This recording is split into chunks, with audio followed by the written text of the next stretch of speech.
যুক্তরাষ্ট্রের ক্ষমতার কেন্দ্রবিন্দু হোয়াইট হাউস, আর সেই কেন্দ্রেই হঠাৎ করে ভেসে এলো গুলির শব্দ। হোয়াইট হাউসের ঠিক পাশেই লাফাইট পার্ক এলাকায় কে বা কারা এলোপাতাড়ি গুলি ছুড়েছে, যা মুহূর্তেই নাড়িয়ে দিয়েছে নিরাপত্তা বলয়কে। সবচেয়ে গুরুত্বপূর্ণ বিষয় হলো, ঘটনার সময় হোয়াইট হাউসের ভেতরে অবস্থান করছিলেন মার্কিন প্রেসিডেন্ট ডোনাল্ড ট্রাম্প। এই ঘটনায় এরই মধ্যে নিরাপত্তা জোরদারের পাশাপাশি তদন্ত শুরু করেছে যুক্তরাষ্ট্রের সিক্রেট সার্ভিস। যদিও এখনো অজানা সেই গুলির উৎস, কি ঘটেছিল সেই রাতে, তবে কি ট্রাম্পকে সরিয়ে দেওয়ার কোনো উদ্দেশ্য ছিল এর পেছনে, নাকি অন্য কোনো রহস্য লুকিয়ে আছে?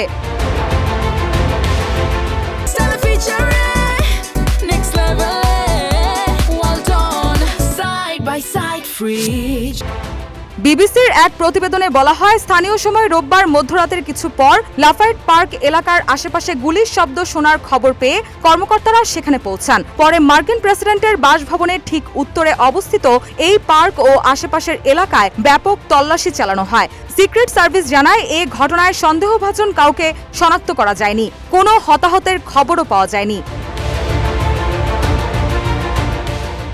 এদিকে ঘটনার সময় প্রেসিডেন্ট ট্রাম্প হোয়াইট হাউসে অবস্থান করছিলেন। সিক্রেট সার্ভিস জানায়, হোয়াইট হাউসের কার্যক্রম স্বাভাবিক রয়েছে, তবে প্রেসিডেন্টের বাসভবন ঘিরে নিরাপত্তা জোরদার করা হয়েছে। তদন্তের কারণে এলাকাটির কিছু সড়ক সাময়িকভাবে বন্ধ রাখা হয়েছিল, তবে পরে সেগুলো আবার খুলে দেওয়া হয়েছে।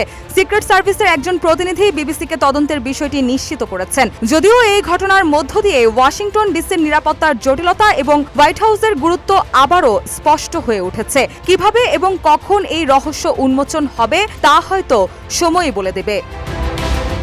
রুশা সুর, নিউজ ডেস্ক, ইত্তেফাক।